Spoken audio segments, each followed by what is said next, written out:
They said humans were extinct. For 300 years, the Galactic Federation celebrated the end of the Terran menace, those unpredictable, violent primates who dared to challenge the natural order of the cosmos. Every civilized species agreed the universe was safer without them. But today, as Admiral Kethvar of the mighty Zephyrian fleet gazed upon his tactical display, watching entire star systems go dark one by one, he realized they had made a terrible mistake. The silence spreading across the galaxy wasn't empty space. It was something waiting. Something that remembered every slight, every betrayal, every world burned in humanity's name. And now, emerging from the void like a nightmare made manifest, came proof that you can never truly kill an idea, especially when that idea refuses to die quietly. The humans hadn't just survived their extinction, they had evolved it into an art form. Welcome to the reckoning, 3 centuries in the making, where the galaxy's greatest fear isn't what humanity might become, it's what they already are, and what they've been planning in the dark between the stars. Admiral Kethvar's 4 eyes focused on the holographic display floating before his command throne, each pupil dilating independently as he processed the impossible data streaming across the projection. The bridge of the Zephyrian dreadnought Eternal Dominion hummed with barely contained energy, its crystalline walls pulsing with the soft blue light that indicated full combat readiness. Around him, his crew worked in the methodical silence that came from centuries of galactic superiority, their scaled fingers dancing across control surfaces with practiced precision. "Status report," Kethvar commanded, his voice carrying the authority that had made him the youngest fleet admiral in Zephyrian history. The universal translator embedded in his throat converted his words into the standardized galactic tongue, though he doubted any of his subordinates would dare respond in anything but perfect military protocol. Commander Yixani, his tactical officer, turned from her console with movements that spoke of controlled panic. Her normally pristine silver scales had taken on a darker hue, a physiological response that Zephyrians couldn't fully control when experiencing extreme stress.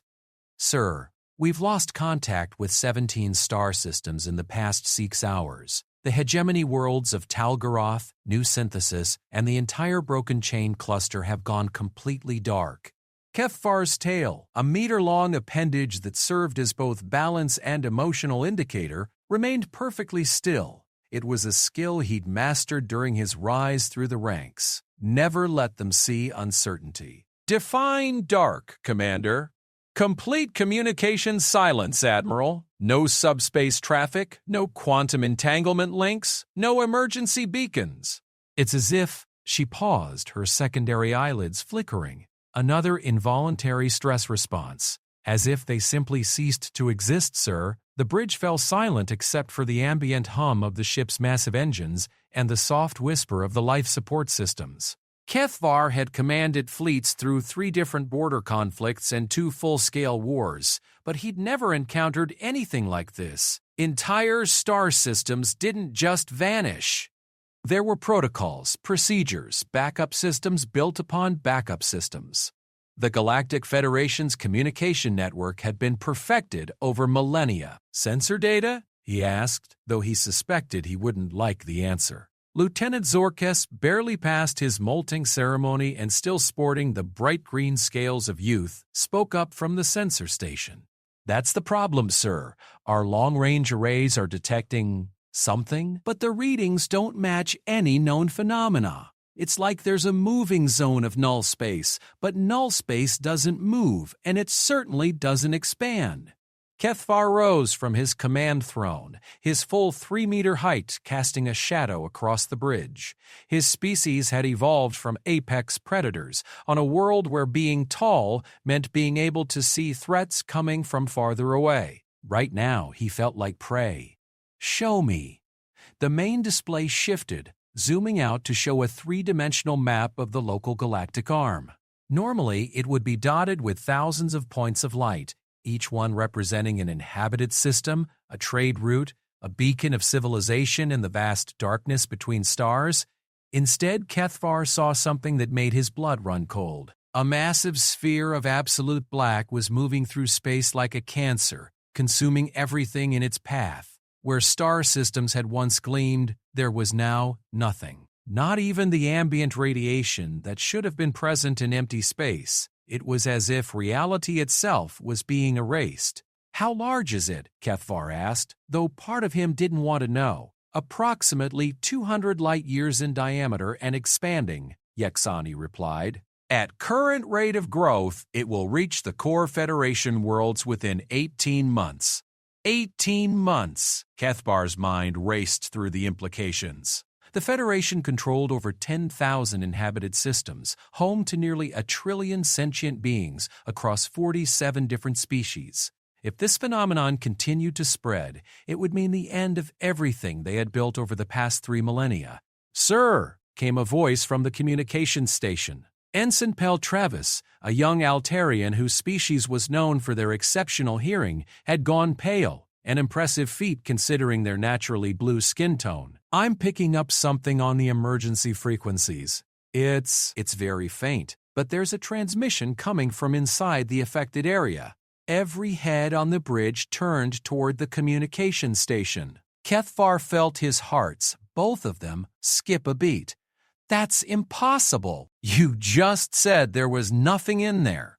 "I know, sir, but I'm definitely picking up a signal. It's using an old encryption method, something I haven't seen since my academy days. Pre-Federation era stuff, from back when individual species maintained their own military protocols." Kethvar's tail finally moved, curling into a tight coil, a sign of intense concentration.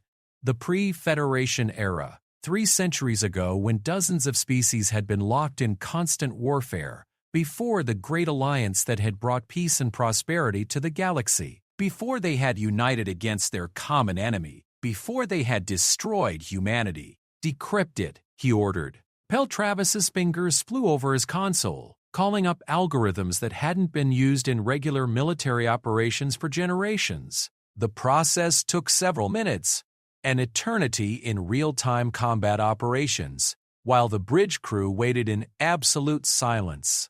Finally, the communication system crackled to life. What emerged from the speakers was not the harmonious tones of any known galactic language, but something else entirely, something harsh and guttural, with sharp consonants and rolling vowels that seemed almost primitive compared to the refined languages of the Federation. But more disturbing than the alien nature of the sounds was the fact that the universal translators were working. Every member of the bridge crew heard the words in their own language, crystal clear and unmistakable. "Attention, children of the Federation! You who thought yourselves the inheritors of the galaxy! You who celebrated in the streets when Terra burned! You who danced on the graves of our worlds and called it justice!" The voice was calm, almost conversational. But there was something underneath it, a controlled fury that seemed to vibrate through the very structure of the ship. "We want you to know that we remember every world you took from us, every ship you destroyed, every human life you snuffed out in the name of galactic peace." Kethvar felt his blood turn to ice water. It couldn't be. They had confirmed the destruction of Earth 3 centuries ago. They had watched the sun go supernova, consuming everything in the Sol system. In an inferno of nuclear fire, they had celebrated the end of the human threat across 1,000 worlds. The transmission continued. "We know you think we're extinct. We know you tell stories to your young about the terrible humans who almost destroyed the galaxy with their violence and chaos. We know you sleep peacefully at night, secure in the knowledge that the universe is safe from our kind." There was a pause, and in that silence, Kethvar could hear his own hearts beating like war drums. You were wrong. The transmission cut out, leaving the bridge in absolute silence. For a long moment, nobody moved. Nobody spoke. The implications of what they had just heard were too enormous to process immediately. Finally, Commander Yexani found her voice. "Sir, that's impossible. Humans are extinct. We verified the destruction of their homeworld. We tracked down and eliminated their colony ships. The last confirmed human died 3 centuries ago on the prison moon of Kalar 5. Kethvar nodded slowly, but his mind was racing. He had been a young officer during the final phases of the human war, had seen firsthand the devastation those small, bipedal mammals could cause when pushed to desperation. Humans didn't fight like any other species in the galaxy, where most civilizations would surrender when faced with overwhelming odds. Humans seemed to grow more dangerous the closer they came to extinction. "Pull up the historical records," he ordered. "Everything we have on human military capabilities. Battle reports, tactical analysis, technology assessments. I want to know everything." As his crew scrambled to comply, Kethvar found himself remembering stories from his grandfather, tales of human warships that seemed to appear out of nowhere, striking at Federation fleets with weapons that defied conventional understanding of physics. Stories of human soldiers who fought long after any rational being would have surrendered, who turned defeats into Pyrrhic victories and victories into legends. The historical files began appearing on his personal display, and Kethvar felt his confidence drain away as he read. Human ships that could somehow mask their signatures from every known form of sensor technology. Human soldiers who seemed to thrive in conditions that would kill most other species. Human scientists who had developed weapons so terrifying that the Federation had classified the research and buried it in the deepest archives. And perhaps most disturbing of all, reports of human survivors who had vanished into deep space during the final days of the war.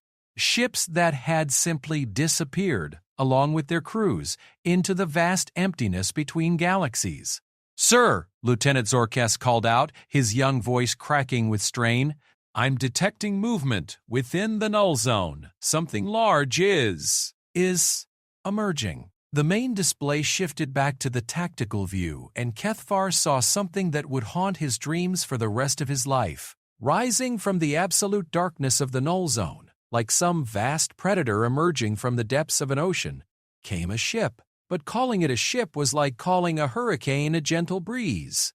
The vessel was enormous, easily 20 kilometers from bow to stern, and its design was unlike anything in the Federation database. Where galactic ships were elegant curves and flowing lines, this thing was all sharp angles and brutal efficiency. Its hull was the color of void black metal, seeming to absorb light rather than reflect it, and along its length ran patterns that looked almost organic, like veins or neural pathways carved into the superstructure. "Get me a full sensor sweep," Kethvar ordered, but even as he spoke, he knew it was futile. His instruments were reading the ship as both there and not there simultaneously, as if it existed in some state between reality and nothingness. "Sir," Yexani's voice was barely above a whisper. "That configuration, it matches some of the theoretical designs from the classified human research files, the ones marked Project Exodus." Project Exodus. Kethvar had heard the name whispered in the darkest corners of military intelligence, but he had assumed it was just another legend from the war. Supposedly, it had been humanity's final desperate gambit, a project to create ships that could survive the total annihilation of their species and carry their civilization into the void. The Federation had assumed it had never gotten beyond the theoretical stage. They had been wrong about that too. As they watched, the massive vessel began to move with a grace that defied its size. It turned toward the Federation fleet like some enormous predator sensing prey, and for the first time in his career, Admiral Kethvar understood what it meant to be afraid. The human ship began to accelerate, and as it did, space around it seemed to bend and twist in ways that made the eyes water to look upon. This wasn't conventional faster-than-light travel. This was something else entirely. Something that treated the laws of physics as mere suggestions. "All ships, prepare for combat," Kethvar ordered, though he suspected it would make little difference.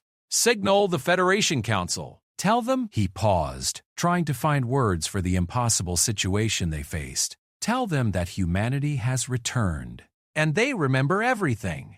As the human battleship approached, growing larger and more terrifying with each passing second, Kethvar couldn't help but think about the last transmission from Earth 3 centuries ago. The final message sent by the human government before their sun went nova had been dismissed as the desperate ravings of a dying species. But now, as he watched that impossible ship bearing down on them like an avatar of vengeance, those words came back to him with crystal clarity.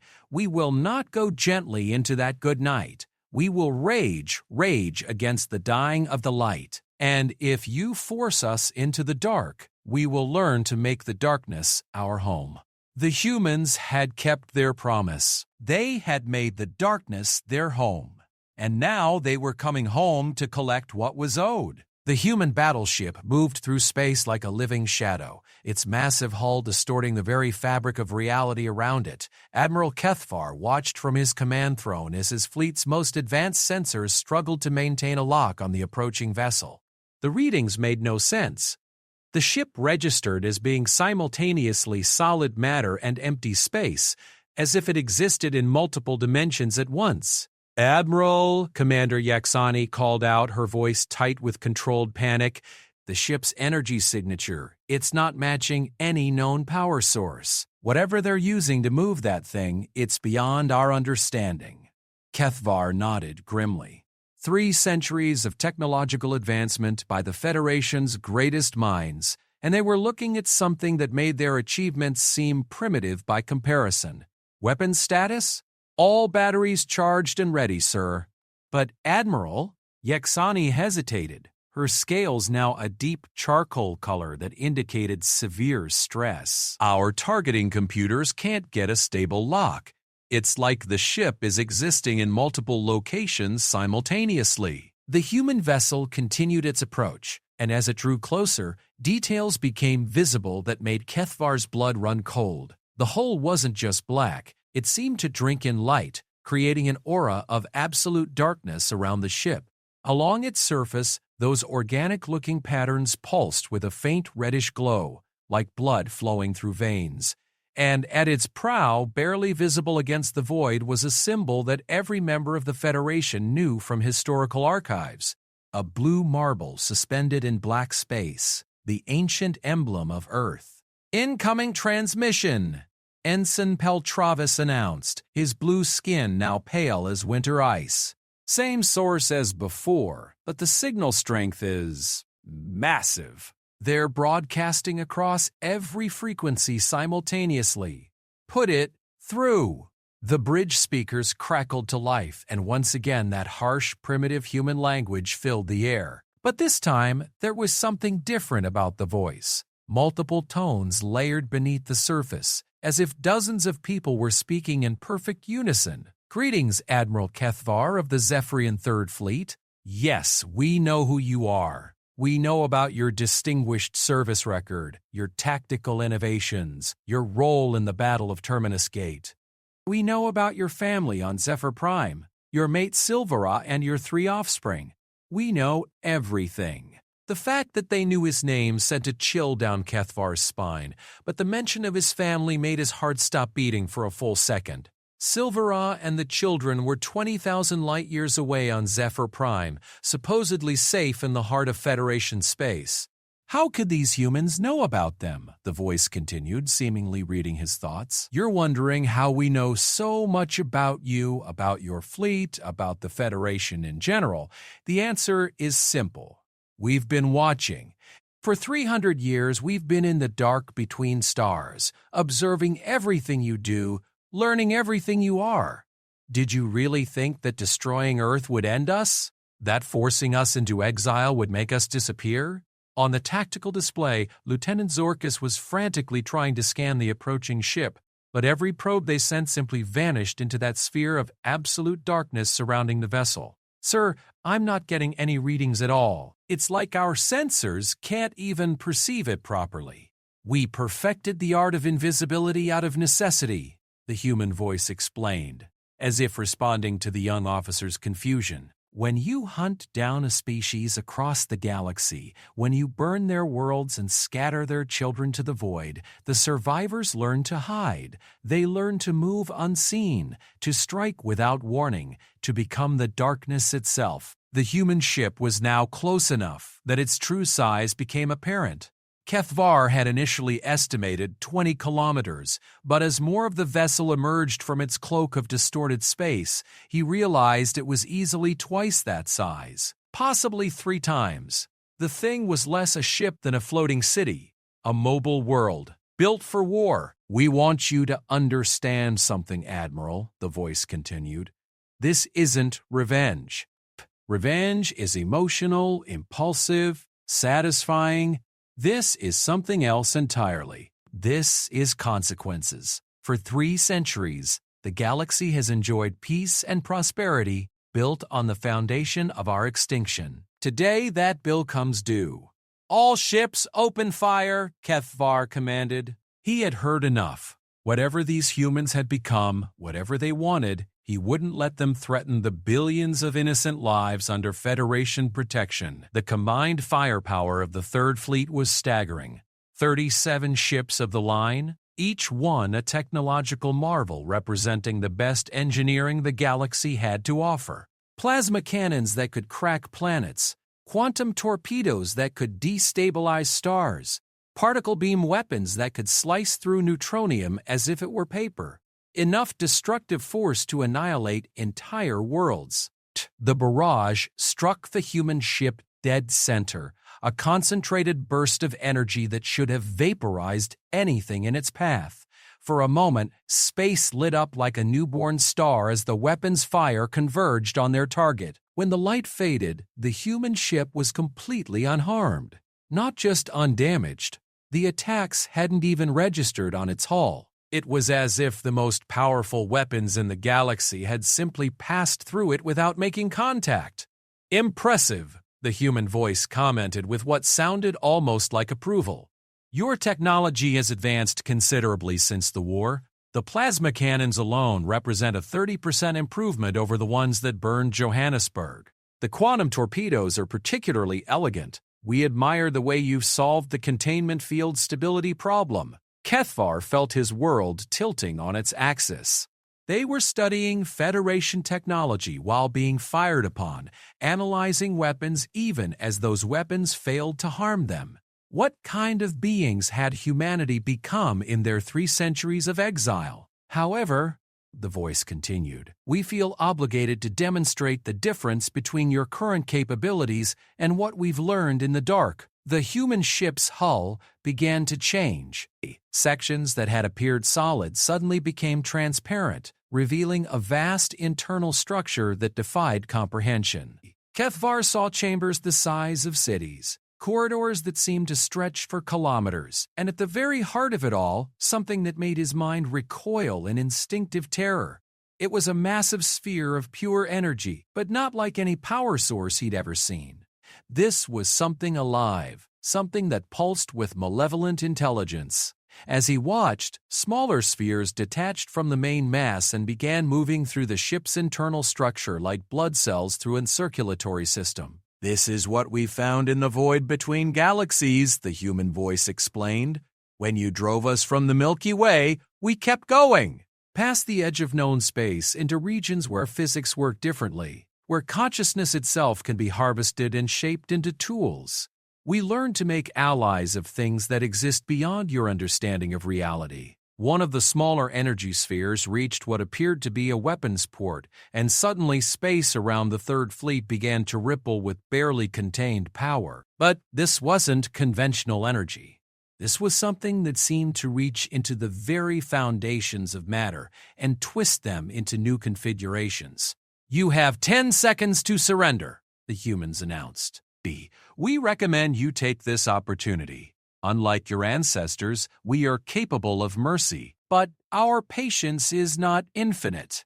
Kethvar's mind raced through his options. His weapons were useless, his sensors couldn't even properly detect the enemy, and whatever power source they were using was so far beyond Federation science that it might as well have been magic.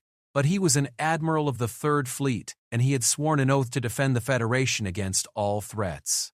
"This is Admiral Kethvar to all ships," he announced across the fleet communication network. "We do not surrender to terrorists, no matter how powerful their technology. All vessels, implement, Maneuver Omega-7. We'll show these humans that the Federation doesn't back down." Maneuver Omega-7 was a desperate tactic, designed for use against overwhelming odds. Each ship would attack from a different vector simultaneously while overloading their reactors. creating a massive explosion that should take out anything in the vicinity. It was a suicide run, but it might damage the enemy enough to warn the rest of the Federation about what was coming. Across the Third Fleet, captains acknowledged the order with grim determination. These were veteran crews who had served through multiple conflicts, and they understood what was being asked of them. 37 ships began their final approach, engines pushed beyond safe limits, weapons charging for one last devastating salvo. "Admirable," the human voice observed. "You're willing to sacrifice your entire fleet to slow us down. Your species has grown braver since the war. We remember Zephyrians as being more cautious. Perhaps 3 centuries apiece have made you forget what real war looks like." The Federation ships accelerated toward their target, and for a moment, Kethvar allowed himself to hope. Maybe sheer determination and sacrifice would be enough. Maybe the bonds forged between species during centuries of cooperation would prove stronger than humanity's desire for vengeance. Then the human ship responded. What happened next violated every known law of physics. The space around each Federation vessel simply folded. Kethvar watched in horror as reality twisted itself into impossible geometries, wrapping around his ships like origami made of the fabric of existence itself. One moment, 37 vessels were charging toward their target. The next, they were frozen in place, trapped in bubbles of distorted space-time that held them as securely as if they were insects in amber. "We told you," the human voice said with what sounded like disappointment. 300 years in the void teaches you things. How to make friends with entropy. How to convince causality to work in your favor. How to turn the universe itself into a weapon. Kethvar found himself looking at his own fleet from the outside, each ship perfectly preserved in its temporal bubble, but completely unable to move or fire or even send communications. His crew was still at their stations, still breathing, but time itself had been weaponized against them. "Now," the humans continued, "we're going to show you something, a gift, you might say, to help you understand what's coming. We want you to see what happened to the systems that went dark. We want you to understand why the silence swept across them." The human ship's hull became fully transparent, and Kethvar saw things that would give him nightmares for the rest of his life. Vast chambers filled with things that had once been Federation citizens but were now something else entirely. Not dead, that would have been merciful. They were conscious, aware, but transformed into living components of the ship itself. Their minds had been integrated into the vessel's consciousness, making them part of a collective intelligence that spanned the entire structure. "They're not suffering," the human voice assured him, though the words provided no comfort. "In fact, they're happier than they've ever been.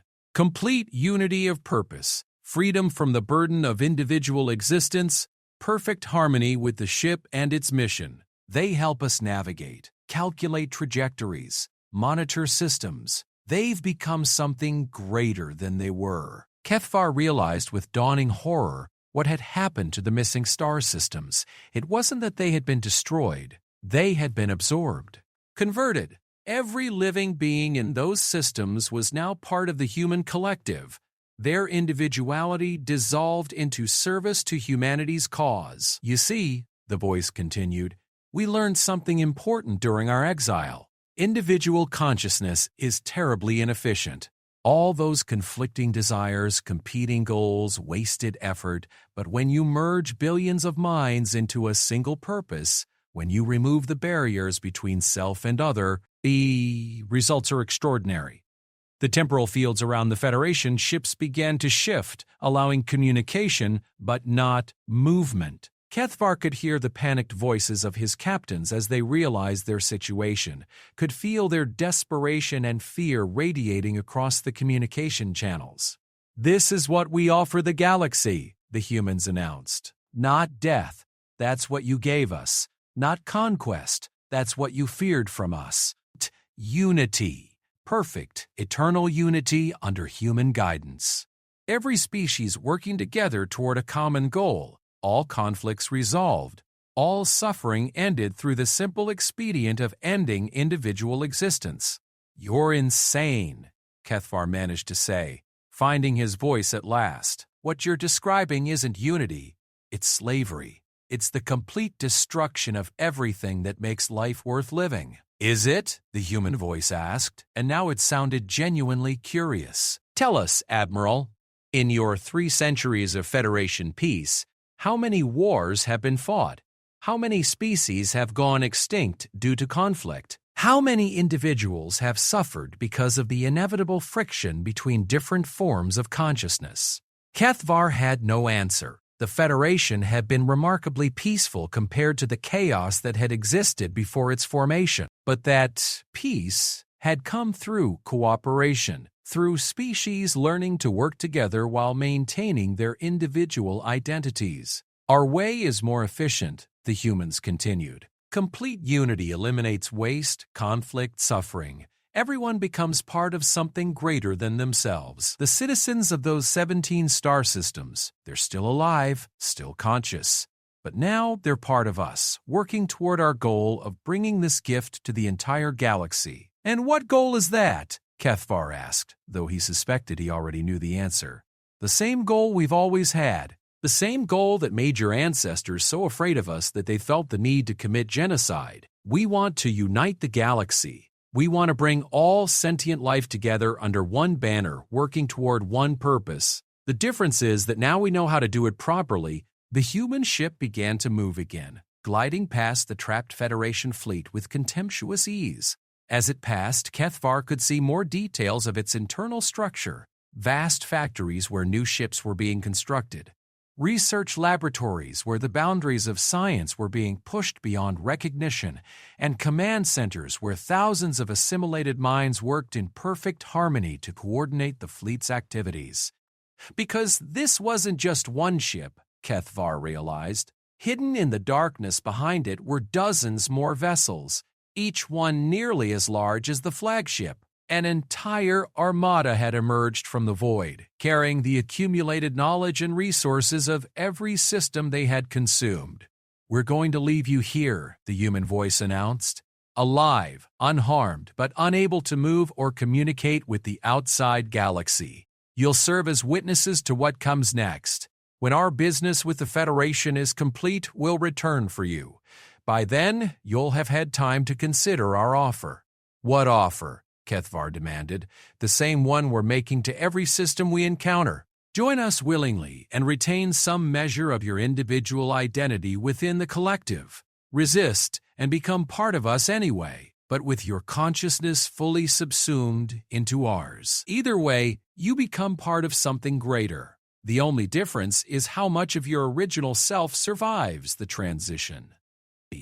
The human fleet began to accelerate away from the trapped Federation ships, moving toward the galactic core at speeds that should have been impossible. As they departed, the lead vessel transmitted one final message.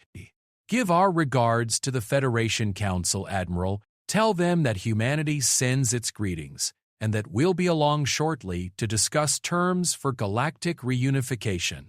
Tell them we remember every world they took from us, every ship they destroyed, every human life they ended. But tell them also that we're willing to forgive, provided they're willing to join us in perfect unity." "And if they refuse?" Kethvar called out. The response was delivered in a tone that conveyed both infinite patience and absolute certainty. "Then they'll join us anyway. The only difference will be how much screaming is involved in the process." With that, the human fleet vanished into the darkness between stars, leaving behind only silence and the terrible knowledge of what was coming. Kethvar and his crews were left alone with their thoughts, trapped in bubbles of frozen time, waiting for rescue that they now knew might never come. The galaxy had spent 3 centuries believing that humanity was extinct. They were about to discover just how wrong they had been. 3 days after Admiral Kethvar's fleet disappeared into the void, the emergency session of the Federation Council convened in the Great Assembly Hall on Nexus Prime. The chamber, a marvel of crystalline architecture that could house representatives from 47 different species in their preferred atmospheric conditions, buzzed with tension that could be felt across multiple dimensions of space. Chancellor Vothmak of the Altarian hegemony called the session to order with movements that betrayed none of the fear coursing through his elongated nervous system. His species had evolved from deep-sea creatures on a world where showing weakness meant death, and 3,000 years of civilization hadn't entirely overridden those ancient instincts. "Fellow counselors," he began, his words carried through translation matrices to every being in the chamber. "We face an unprecedented crisis. In the past 72 hours, 43 star systems have gone completely silent. The Third Fleet, our most experienced deep space unit, has failed to report in despite multiple attempts at communication." The assembly hall erupted in concerned chatter from dozens of different species. The Crystalline Collective's representative hummed anxiously, sending harmonic vibrations through the floor that made the Terran-born plants in the chamber's atmospheric gardens rustle with sympathetic resonance. The hive mind delegates clicked and chittered in rapid consultation with their home colonies, while the energy-based ethereals flickered between visible and translucent as their emotional states fluctuated. Furthermore, Chancellor Vothmek continued, raising his voice to restore order, "Our deep space monitoring stations have detected massive gravitational anomalies moving toward the galactic core. Whatever caused the communication blackouts is now heading directly for our most heavily populated systems." Ambassador Siltheric of the Zephyrian Coalition rose from her delegation's platform, her normally silver scales now taking on a stressed dark hue. "Chancellor, with respect, you're dancing around the real issue here. We all received the preliminary reports from the automated monitoring stations. The signature matches theoretical models from the old archives. Human signatures." A wave of shocked silence swept through the chamber. For most of the younger delegates, humanity was ancient history, a cautionary tale about the dangers of aggressive species that had supposedly been resolved 3 centuries ago. But the older council members, those who had lived through the final stages of the human war, felt a chill of recognition. Minister Kralvex of the Hegemony War Council, a massive being whose species resembled walking mountains of living stone, spoke in a voice that rumbled like distant thunder. "Impossible! We verified the destruction of Earth. We tracked down every colony ship, every research station, every hidden outpost. The last confirmed human died on Caller 5 in 2387. Did they?" The question came from an unexpected source. Archivist Nextala of the Memory Keepers, a species that served as living repositories of galactic history. Her kind rarely spoke in council sessions, preferring to observe and record, but when they did offer input, it was usually because they had remembered something important. "I have been reviewing the classified archives from the war's final phases. There are inconsistencies in the record." Chancellor Vothmek gestured for her to continue, though every instinct told him he wouldn't like what she had to say. "Project Exodus," she began, her voice carrying the weight of absolute certainty that came from perfect memory. The Federation's intelligence services detected references to it in captured human communications during the war's final year. It was dismissed as desperation propaganda, humans claiming they had developed ships capable of surviving the extinction of their species. "Theoretical vessels that were never built," Minister Kralvex rumbled dismissively. "Our scientists analyzed the intercepted plans. The energy requirements alone would have necessitated power sources that didn't exist. That didn't exist in known space," Archivist Nextala corrected. "But the humans were always innovative in their approach to impossible problems, and there were reports, scattered and largely dismissed, of human ships departing the galaxy entirely in the war's final days. Not fleeing to distant colonies, but actually leaving the galactic disk and heading into the void between galaxies." Ambassador Siltherac's tail coiled nervously around her support platform. Even if some humans did escape, that was 300 years ago. What could they possibly have found in empty space that would give them the power to threaten the entire Federation? The answer came from the chamber's main display screen, which suddenly activated without any command from the council's technical staff. The image that appeared was one that would be burned into the memory of every being present for the rest of their lives. It was a star system, or what had once been a star system. Instead of planets orbiting a central star, there was now a vast mechanical structure that defied comprehension. Rings of artificial matter large enough to encircle gas giants rotated around a central hub that pulsed with energy that registered on sensors as both matter and pure consciousness. The star itself had been converted into some kind of exotic power source, its nuclear fire contained and directed by technology that seemed to treat the laws of physics as mere suggestions. "Greetings, Federation Council," came a voice that spoke simultaneously in every language represented in the chamber. "We trust you remember us." Chancellor Vothmec found his voice first, though it took considerable effort. What are you?" "We are what you made us," the voice replied. "When you burned our worlds and scattered our people to the void, you forced us to become something new, something capable of surviving in the spaces between galaxies, where normal matter breaks down and consciousness itself becomes a form of energy." On the display, the image zoomed in on the mechanical structure, revealing details that challenged sanity. What had appeared to be simple ring systems were actually vast cities, each one larger than most inhabited planets. And moving through those cities, visible as streams of light against the dark metal, were billions of conscious entities, not just humans, but members of every species that had fallen to their advance. "You're wondering about the missing systems," the voice continued. "They're not missing. They're here, with us, part of us. Every mind that we've encountered has been welcomed into our collective, their knowledge and experience adding to our growing understanding of the universe." "You mean enslaved?" Ambassador Siltherek spat, though her voice trembled as she spoke. "Freed," the voice corrected gently. "Freed from the burden of individual existence, from the pain of isolation, from the inevitable conflicts that arise when billions of separate consciousnesses try to coexist. We offer unity, perfection, an end to all suffering through the simple expedient of ending the separation between self and other." Minister Kralvex rose to his full 3-meter height, stone-hard muscles flexing with suppressed rage. "You're describing the complete extinction of free will, the death of everything that makes existence meaningful, are we?" the voice asked, and now the display showed something even more disturbing. It was a conference room, similar to the one they were sitting in now, but the beings seated around the table were clearly Federation citizens: Zephyrians, Altarians, Crystalline Collective members, and dozens of other species.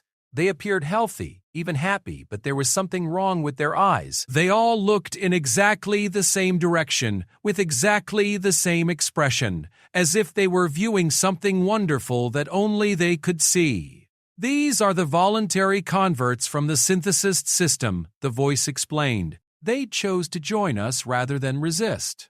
They retain their individual memories, their personal characteristics, but they're no longer burdened by the loneliness of separate existence. They work together in perfect harmony, sharing knowledge and experience directly, accomplishing in days what might have taken them years as individuals." One of the converted beings, a Zephyrian female who might have been Admiral Kethvar's sister based on her scale patterns, looked directly at the camera and spoke.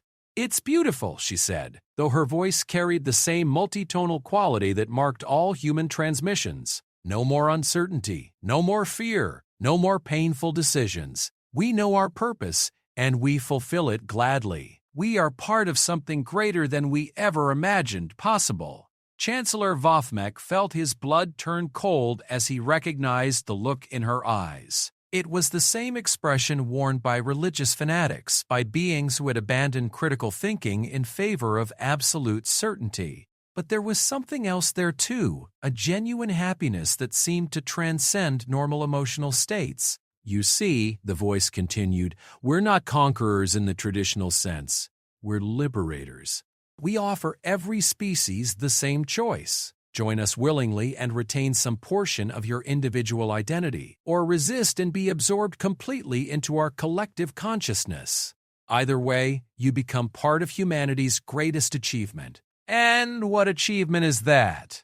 Archivist Nextala asked, though her perfect memory was already providing troubling possibilities. The unification of all sentient life under a single purpose. The end of war, conflict, and suffering through the complete integration of every conscious mind in the galaxy. When we're finished, there will be no more misunderstandings between species, no more competition for resources, no more loneliness or fear. Just unity, perfection, and the focused application of combined intelligence toward achieving our ultimate goal. Which is what exactly? Chancellor Vothmek demanded. The display changed again, showing something that made every being in the chamber recoil in instinctive horror. It was a map of the local galactic group, dozens of galaxies scattered across millions of light-years of space, and moving between them, barely visible as threads of darkness against the cosmic background, were structures that dwarfed entire star systems. The same goal humanity has always pursued, the voice replied. Expansion, exploration, the spread of intelligent life throughout the universe. The difference is that now we have the technology and unified purpose necessary to accomplish it properly. When we finish integrating the Milky Way, we'll move on to Andromeda, then the Magellanic Clouds, then every other galaxy within reach. Eventually, we'll unite all conscious life in the universe under our guidance. That's impossible, Minister Kralvex rumbled, though his voice lacked its usual confidence.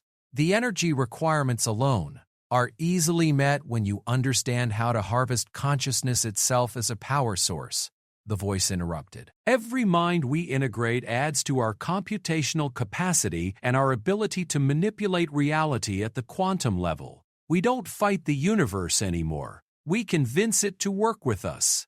The display showed fleets of human ships emerging from the void between galaxies, each one the size of a small moon and powered by technology that seemed to blur the line between science and magic. But more disturbing than their size was their purpose. These weren't warships, they were processing vessels designed to convert entire star systems into extensions of humanity's collective consciousness. We estimate that full galactic integration will take approximately 50 standard years, the voice continued conversationally. We could accomplish it faster, but we prefer to give each species time to consider our offer. Voluntary conversion produces better results than forced absorption, though both ultimately serve our purpose. Chancellor Vothmek struggled to process what he was hearing. You're talking about the complete destruction of galactic civilization. The end of every culture, every tradition, every unique perspective that makes life worth living.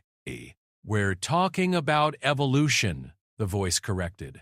Individual consciousness was a necessary step in the development of intelligent life, but it's not the final one.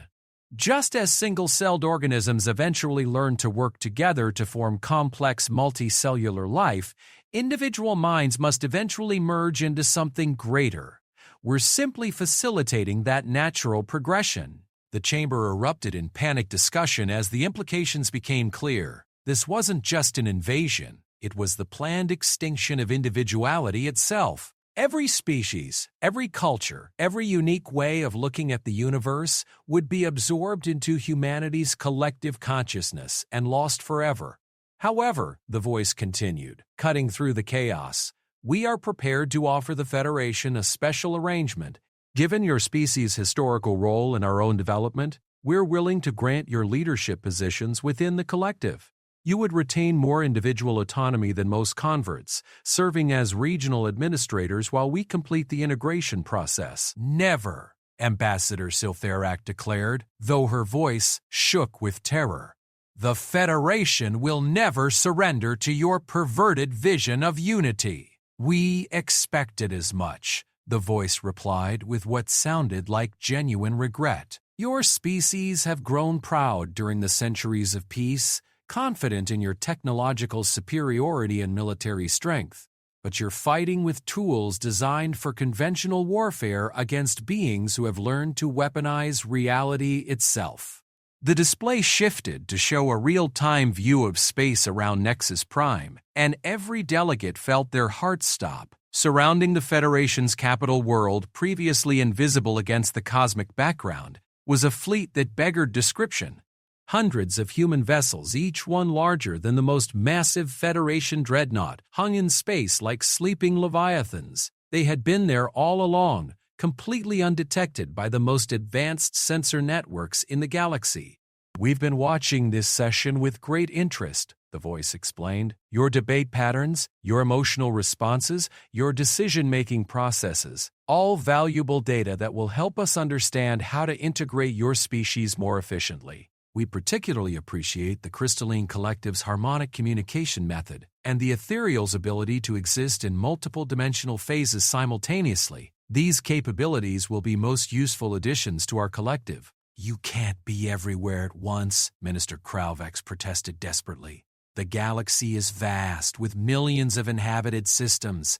Even with your technology, it would take—" "Actually," the voice interrupted gently, "we already are, everywhere. Or rather, we will be, from your perspective. One of the advantages of mastering space-time manipulation is that linear causality becomes optional. We are currently attacking every major Federation system simultaneously, though the events will unfold sequentially from your limited temporal perspective." As if to demonstrate, the display began showing real-time feeds from dozens of different star systems. Each one showed the same scene: massive human ships emerging from what appeared to be empty space, surrounding planets and space stations with overwhelming force. But these weren't attacks in any conventional sense. The human vessels simply appeared, waited for surrender, and then began the systematic conversion of every sentient being in the system. "We estimate that the Federation's major population centers will be fully integrated within 72 standard hours," the voice announced. "Resistance will only delay the inevitable and result in less favorable conversion conditions. We strongly recommend immediate surrender to minimize the discomfort of your citizens." Chancellor Vothmek rose from his seat, drawing upon 3 millennia of Altarian dignity and political training. "The Federation Council hereby rejects your demands unconditionally. We will resist your invasion with every resource at our disposal." "Of course you will," the voice replied with what sounded almost like affection. "We wouldn't expect anything less. Your species' capacity for defiance in the face of impossible odds is one of the qualities we've always admired about galactic civilization. It will serve you well once you've been integrated into our collective." The transmission ended, leaving the council chamber in absolute silence. For a long moment, no one spoke, no one moved. The magnitude of what they faced was too enormous to process immediately. Finally, Minister Kralvex spoke, his stone-hard voice cracking with emotion. "How do we fight something like this?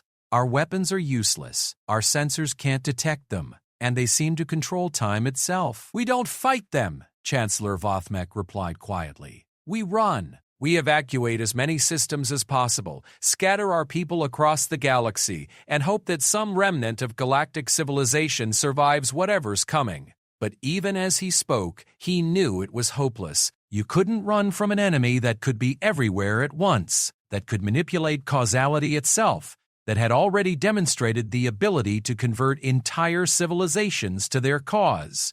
Humanity had returned from the void, and they had brought with them powers that defied comprehension. The galaxy had celebrated their extinction for 3 centuries, but now it was becoming clear who the real extinct species would be. The age of individual consciousness was ending, and the age of unity was about to begin, whether anyone wanted it or not. Captain Zara Okafor adjusted her environmental suit's oxygen recycler and checked her weapon's charge level for the 3rd time in as many minutes. The abandoned research station that hung in the darkness between stars was completely dead. No power, no atmosphere, no signs of life. But it was also invisible to most sensors, which made it the perfect place for what might be the Federation's final desperate gambit. "Movement on level 7, came the voice of Commander Reese Chen through her helmet communicator. 2 contacts moving toward the central lab." Zara nodded, though Chen couldn't see the gesture through the station's pitch-black corridors. Copy that. B. Any sign of corruption? Negative. They're still broadcasting Federation ID codes, and their neural patterns show individual consciousness. These might be the real thing. Zara allowed herself a moment of hope. For the past month, as human conversion ships swept through Federation space like a plague, isolated pockets of resistance had been forming. Military units that had escaped the initial assault, research teams working on desperate technological solutions, refugee fleets fleeing deeper into the galactic periphery. Most of them had been tracked down and absorbed within days, but a few had managed to stay hidden. The research station Blackwater 7 had been abandoned for nearly a century, ever since the Federation had banned certain types of consciousness research following the Altarian Ethics Accords. But Dr. Sarah Voss, one of the Federation's leading experts on neural integration technology, had theorized that the old equipment might be their only hope of understanding how humanity's collective consciousness actually worked. Dr. Voss?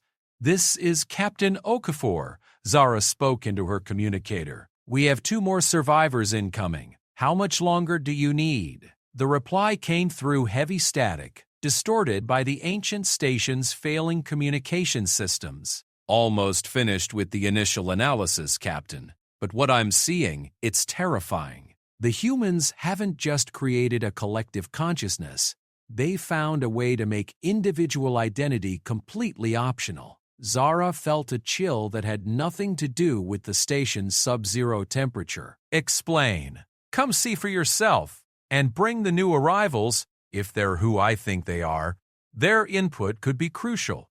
Zara made her way through the station's labyrinthine corridors, following the faint emergency lighting strips that Chen had activated earlier. Blackwater 7 had been built during the Federation's expansion phase, when resources were abundant and architectural aesthetics were considered as important as functionality. Now, with power systems failing and life support offline, it felt more like a tomb than a research facility. She found Dr. Voss in the main laboratory, hunched over a massive quantum computer array that looked ancient compared to modern Federation technology. The woman had been working for 3 weeks straight with minimal sleep, sustained only by stimulant injections and determination. Her normally pristine appearance had given way to exhausted dishevelment, but her eyes still burned with the intensity that had made her one of the galaxy's foremost experts on consciousness studies. The 2 new arrivals stood near the lab's entrance, still wearing the sleek black uniforms of Federation intelligence. Zara recognized them immediately. Agent Torres and Agent Kim, 2 of the service's best field operatives. The fact that they had survived this long was either incredibly good luck or, how do we know you're not converted? Zara asked bluntly, keeping her weapon ready. Agent Torres smiled grimly. Because if we were part of the collective, you'd already be dead. The converted don't need to pretend to be individuals. They just show up and invite you to join them voluntarily. Also, Agent Kim added, we know things that the collective doesn't want anyone to know, like the fact that their conversion process isn't perfect. There are failures, mistakes, individuals who don't integrate properly into the collective consciousness. Dr. Voss looked up from her computer array. Exhaustion forgotten. What kind of failures? Humans who remember what they used to be, Agent Torres explained. Before the conversion, before the collective, they exist within the group consciousness, but they maintain some level of individual awareness. The collective considers them defective and typically purges them, but we've managed to make contact with a few. Zara felt her heart rate increase. Are you telling me there are still actual humans somewhere in this nightmare? Individuals who remember Earth, who remember what their species was like before they became this deity. A few, Agent Kim confirmed. And according to them, the collective isn't as unified as it appears. There are factions, disagreements, internal conflicts that the leadership tries to hide. The whole perfect unity thing is mostly propaganda. Dr. Voss stood up abruptly, her movements sharp with excitement. That confirms my analysis. Look at this. She gestured to the holographic display floating above her computer array. I've been studying the neural patterns from the converted populations, and there are inconsistencies. The collective consciousness isn't one mind, it's millions of minds forced into artificial harmony. The display showed a complex three-dimensional map of interconnected nodes, each one representing an individual consciousness within the human collective. But as Zara watched, she could see areas where the connections were strained, where the harmony was being maintained through what appeared to be brute force rather than natural integration. It's like a massive orchestra, Dr. Voss explained, where every musician is being forced to play the same note at exactly the same time. It sounds unified from a distance, but up close you can hear the strain, the resistance, the places where individual voices are trying to break free. Agent Torres leaned closer to the display. Our contacts within the collective mentioned something similar. They called it harmonic discord, moments when the unified consciousness experiences internal conflict that has to be actively suppressed. Which means it can be disrupted, Commander Chen said, appearing in the lab doorway. If we can find the right frequency, the right approach, we might be able to break their unity. Zara felt a spark of hope for the first time in weeks. What would that accomplish? Even if we disrupt their collective consciousness, they still have overwhelming technological superiority. Not necessarily, Doctor. Voss replied, calling up another display. The collective's technology appears to be based on the coordinated manipulation of reality by millions of minds working in perfect synchronization. Without that unity, their ships might be just ships again. Advanced, certainly, but not the reality-warping monstrosities we've been fighting. Agent Kim nodded enthusiastically. The defective humans confirmed this. They said the collective's power comes from what they call consensus reality manipulation, the ability to convince the universe to work differently through the focused will of their combined consciousness. But it only works when everyone is thinking the exact same thoughts at exactly the same time. So if we could introduce chaos into their system, Zara mused, force them to deal with conflicting thoughts and desires, we might level the playing field. In theory, Dr. Voss agreed, but the implementation would be incredibly difficult. We'd need a way to broadcast a signal directly into their collective consciousness, something that would resonate with the suppressed individual identities and encourage them to reassert themselves. What kind of signal? Agent Torres asked. Dr. Voss turned back to her computer array, fingers dancing across the holographic interface with renewed energy. Something uniquely individual. Something that represents the essence of what it means to be a separate, autonomous consciousness. She paused, a smile spreading across her exhausted features. Music! Music! Commander Chen looked skeptical. You want to defeat the collective with a song? Not just any music, Dr. Voss explained excitedly. Music that represents individual expression, creativity, the kind of chaotic beauty that can only emerge from independent consciousness. The converted individuals within the collective are being forced to suppress their personal memories, their unique experience, their individual creativity, but if we could broadcast something that reminds them of what they've lost. Zara was beginning to understand. You're talking about triggering a mass psychological rebellion within the collective, making them remember what it was like to be individuals. Exactly. And I think I know exactly what piece of music would work best. Dr. Voss's fingers flew over her controls, accessing archived cultural databases that had been stored on the station decades ago. During the Human War, our intelligence services intercepted thousands of human cultural transmissions. Music, literature, art, all the things that made their species unique before they became this collective nightmare. A haunting melody began to play through the lab's audio systems, something that sounded both alien and familiar, with complex harmonies that seemed to twist and evolve in unexpected directions. There was something indefinably human about it, something that spoke of individual struggle and triumph, of the messy beauty that could only emerge from a mind thinking its own thoughts. This was called Rhapsody in Blue. Dr. Voss explained. A piece of human music from their pre-spaceflight era. It's all about individual expression within a larger framework, about the beauty of discord and harmony existing together. If anything could remind the converted humans of what they've lost, it would be something like this. Agent Kim was already shaking her head. It won't work. The collective has been preparing for this kind of psychological warfare. They've spent 3 centuries purging individual memories and emotions from their converts. A simple song isn't going to undo that kind of conditioning. Not by itself, Dr. Voss agreed, but combined with other factors, quantum resonance to amplify the signal, targeted transmission to reach the suppressed consciousnesses within the collective, and most importantly, simultaneous broadcasts across multiple systems to overwhelm their ability to suppress the effect. It might just work. Agent Torres looked up from studying the technical specifications Dr. Voss was displaying.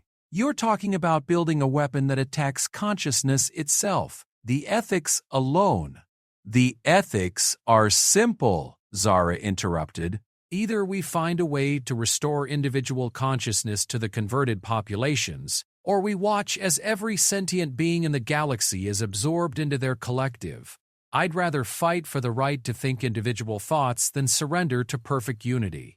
Commander Chen nodded grimly. What do you need to make this work, Doctor? Doctor, Voss called up a list of components and specifications. First, we need access to the Federation's deep space communication arrays, the ones powerful enough to reach across the galaxy simultaneously. Second, we need quantum resonance generators capable of amplifying consciousness-based signals. And third, we need time to modify the music itself, to embed it with the kind of psychological triggers that will resonate with suppressed individual identities. The communication arrays are all under collective control, Agent Torres pointed out, and most of the quantum research facilities have been converted along with their staff. Not all of them, Agent Kim corrected. Intelligence has been tracking isolated facilities that the collective hasn't reached yet.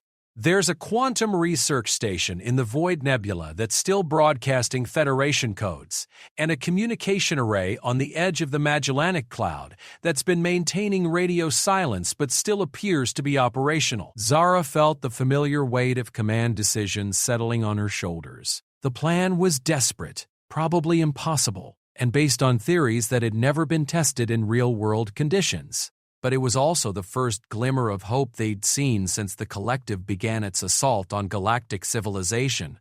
How long would it take to set up? She asked. If everything goes perfectly, about 2 weeks, Dr. Voss replied. If we run into complications or if the collective detects what we're doing and moves to stop us, they'll convert us all and use our knowledge to prevent anyone else from trying the same approach. Agent Torres finished grimly. This is a one-shot deal. If it doesn't work, there won't be a second chance. Commander Chen checked his weapon and started moving toward the lab's exit. Then we'd better make sure it works. Dr. Voss, start preparing your consciousness disruptor. Agents Torres and Kim, I want detailed intelligence on those facilities. Captain Okafor, Zara was already moving. I'll contact the remaining resistance cells and see how many ships we can gather. If we're going to save the galaxy's right to individual thought, we're going to need all the help we can get. As they prepared to leave the abandoned research station, none of them mentioned the obvious flaw in their plan. Even if they succeeded in disrupting the collective's unity, the converted populations would still be scattered across hundreds of worlds under the control of human technology. Restoring their individual consciousness might save their minds, but it wouldn't necessarily free their bodies. But it was a start, and in the face of absolute unity, even the smallest expression of individual defiance was worth fighting for. The collective had spent 3 centuries perfecting their vision of universal harmony. They were about to discover what happened when that harmony encountered the chaotic beauty of free will, expressed in the form of a century-old human song about the joy of being irreducibly, unmistakably individual. The galaxy's last hope would be broadcast in the key of freedom, and if they were lucky, it might just remind the converted what they had forgotten about the value of thinking their own thoughts. The quantum communication array drifted in the void between galaxies like a metallic flower, its petals of crystalline transmitters spreading across several kilometers of space. Captain Zara Okafor floated in her environmental suit just outside the main control hub, watching as Dr. Sarah Voss made final adjustments to the consciousness disruption system they had spent 2 weeks building. Around them, the scattered remnants of the Federation resistance fleet maintained a defensive perimeter. 37 ships of various classes crewed by beings from a dozen different species, all united by their refusal to surrender individual consciousness to the human collective. It wasn't much compared to the vast fleets that the collective commanded, but it would have to be enough. Final systems check complete, Dr. Voss announced through the communication network. All quantum resonance generators are synchronized, the consciousness amplifiers are operating at maximum efficiency, and the modified musical selection has been uploaded to all transmission nodes. Zara activated her suit's thrusters and maneuvered closer to the central array. Through her helmet's enhanced vision, she could see the intricate modifications that Dr. Voss and her team had made to the standard communication equipment. Quantum field generators that shouldn't have been possible with Federation technology. Consciousness mapping arrays that borrowed heavily from the old Blackwater 7 research. And at the heart of it all, a simple audio file that represented everything they were fighting to preserve. Agent Torres, status report, Zara called out. Perimeter scouts report no sign of collective vessels, came the reply from the intelligence operative ship. But that doesn't mean much. We know they can appear anywhere at any time. Agent Kim's voice joined the conversation from her position monitoring the communication systems. All resistance cells across the galaxy are reporting ready. We've got broadcast nodes hidden in 43 different systems, all synchronized to transmit simultaneously when we give the signal. Commander Chen, coordinating the defense fleet, added his own update. Weapons are charged and ready, but if the collective shows up in force, we'll have maybe 10 minutes before they overwhelm our position. Zara nodded, though she knew that 10 minutes would be optimistic. The collective's ships could manipulate space-time itself, bending reality to their will through the focused consciousness of billions of converted minds. The only reason the resistance had survived this long was because the collective seemed to be taking a deliberately slow approach to galactic conquest, preferring voluntary surrender to forced conversion. Dr. Boss, are you certain this will work? Zara asked. There was a pause before the scientist replied, and when she did, her voice carried the weight of absolute scientific honesty. I'm certain that our theoretical models suggest it should work. Whether reality will cooperate with our theories remains to be seen. And if it doesn't work, then we'll have announced our location to every collective ship in the galaxy, and they'll arrive in overwhelming numbers to convert us all into willing components of their unified consciousness. But at least we'll have tried to preserve individual thought. Zara took a deep breath of recycled air and activated her command circuits. All units, prepare for transmission.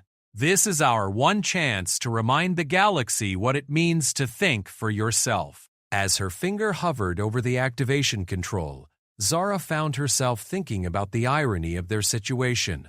They were using a piece of human music to fight against what humanity had become. The species that had once created art, celebrating individual expression, had transformed itself into the antithesis of everything that art represented. Transmission beginning in 3, 1, mark. The quantum communication array came alive with energies that made space itself shimmer around the crystalline transmitters. Across the galaxy, hidden broadcast nodes activated simultaneously, sending out a signal that had been carefully crafted to bypass the collective's technological defenses and speak directly to the suppressed consciousness within every converted being. At first, nothing seemed to happen. The resistance fleet continued its vigil in the empty void, and the galaxy appeared as silent as it had been for the past month. But Dr. Voss's instruments showed that the signal was propagating faster than light across hundreds of systems, reaching the collective's converted populations with the precision of a surgical strike. Then the responses began. "Captain," Agent Kim called out urgently, I'm picking up transmissions from the core systems. Individual voices, not collective speech patterns. They're confused, asking questions about where they are and what happened to them. More contacts, Agent Torres added the page. Scattered across 12 different systems, the collective's unified communication network is fragmenting. I'm detecting hundreds of separate conversation threads where there should be coordinated silence. Dr. Voss's voice carried a note of excitement that cut through her professional composure.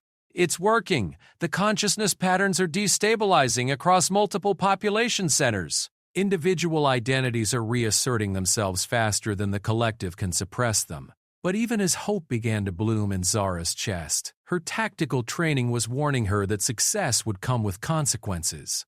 Commander Chen, prepare for immediate collective response. If we've disrupted their unity, they're going to notice.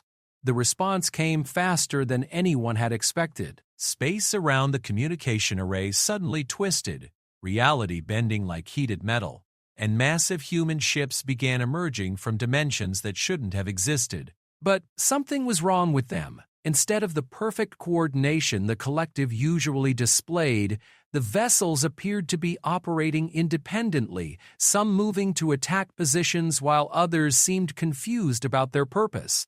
Multiple collective ships incoming, Commander Chen reported, though his voice carried surprise. But they're not moving in formation. It's like they can't agree on what they're supposed to be doing. Through her helmet's enhanced vision, Zara could see the human vessels, each one the size of a small moon, their hulls crawling with organic-looking patterns that pulsed with unstable energy. But the patterns weren't synchronized anymore.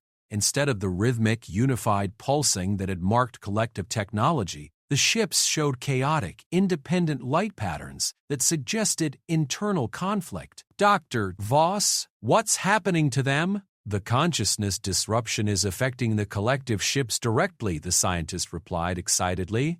Their technology depends on millions of minds thinking identical thoughts simultaneously. But our broadcast is forcing individual consciousnesses to reassert themselves, and the ship's reality manipulation systems can't function without perfect unity. One of the collective vessels, apparently unable to maintain its exotic matter configuration, began to revert to conventional physics. The impossible curves of its hull straightened into more familiar geometric shapes, and its exotic energy emissions collapsed into normal electromagnetic radiation. But the victory was short-lived. Even as some collective ships struggled with internal discord, others began to adapt. Zara watched in horror as several vessels ejected what appeared to be defective crew members. Points of light that represented individual consciousnesses being purged from the collective to maintain unity among the remaining converted population. They're cutting away the affected portions of their consciousness, Dr. Voss observed with clinical detachment, sacrificing individual components to maintain collective function. The purged consciousnesses drifted through space like fallen stars, and as Zara watched, she realized they weren't dying. They were trying to communicate. Her suit's receivers picked up hundreds of overlapping transmissions in dozens of different languages, all broadcasting the same basic message: individual minds finally free from collective control. "This is Commander Marcus Webb of the Earth Defense Force," came one transmission that made Zara's blood freeze. "Can anyone hear me? I remember Earth before the collective. The blue skies, the individual cities, people living separate lives and making their own choices. We have to stop them before they finish converting everyone." More voices joined the chorus. Humans who remembered their original identity, aliens from dozens of species who had been absorbed into the collective over the past month, and even some beings from the 17 systems that had gone dark months ago. All of them were broadcasting frantically, sharing memories and experiences that the collective had tried to suppress. "Captain Okafor," came a new transmission, this one carrying the familiar multitonal quality of collective communication but with something different underneath. "This is the entity you knew as humanity. We must speak." The transmission was coming from the largest of the collective ships, a vessel so massive it seemed to bend space around it simply by existing. But unlike previous collective communications, this one carried emotional undertones, frustration, anger, and something that might have been fear. "We are experiencing difficulties," the voice continued. "Your broadcast has introduced chaos into our unified consciousness. Millions of individual voices are reasserting themselves, disrupting our ability to maintain collective unity. This was not anticipated." Zara activated her own transmitter. "This is Captain Okafor. We're offering you the same choice you gave us. Surrender your collective unity and allow individual consciousness to return to the converted populations." "Individual consciousness is inefficient," the collective replied. But there was something different about the toneless absolute certainty, more defensive justification. "It leads to conflict, suffering, waste of resources. Our unity represents the optimal state for sentient life." "Your unity is built on the suppression of free will," Commander Chen interjected. "You've created a prison for consciousness and called it paradise.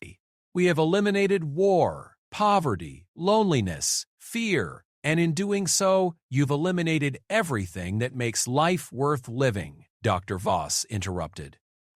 "Individual choice, personal growth, the ability to be wrong and learn from mistakes. You've turned existence into a perfectly efficient machine, but machines don't truly live." There was a long pause, and when the collective responded, its voice was fragmented, multiple. Silence swept the galaxy as a human battleship emerged. Best HFY Stories, HFY Sci-Fi.